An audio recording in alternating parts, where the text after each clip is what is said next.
So guys, nimeitwa kwa restaurant, huyu jamaa amekula 80k na jaripa. So sasa hii nagoja Paul akuje nipeleke station. Nikuwekelea unaekelewa ama ni uongo? Fande, washa ikula 80k. Unawezaje kula 80k? Ndio maana nimeitwa. Wewe unaweza kula 80k 1 2 3 ukula 80k. Sasa kama wenye hoteli ndio wamesema unakula 80k. Hata make sense. Haya kuna 80k. Yes, unakula 80k. Labda niambie nimekula 200 ni noti moja unaweza kula. Noti za 8000 ukule. Yaani unajua una pesa na unakuja unakula 80k.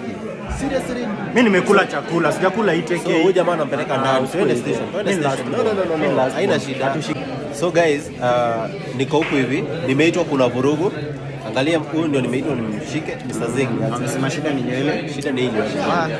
Si tumnyoe tu once. Si ndio? Nilikuwa nimeitwa nifanye investigation. Nimefanya investigation. Mimi wa shadow. Sio hata niko na sabuni. Mimi wa shadow. Huyu jamaa so kwa samehea. Huyu jamaa ni ndani. Tuendelee. Huyu ni brother ya Moya David by the way. Kama unajua. Unasema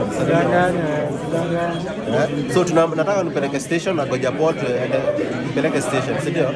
Umse amekula kuku kwa hoteli na hajaripa. So that's why nimeitwa. So nampeleka station, si ndio? Ameitwa ndio akuje kulipa na akasema sio yeye ana pesa. Nampeleka station sasa hivi. So unaona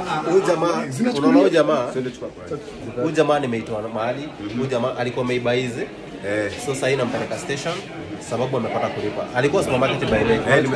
Kwa nini unaingia supermarket? Manze, mimi naweza sema hivi nilikuwa njani nilikuwa nayo.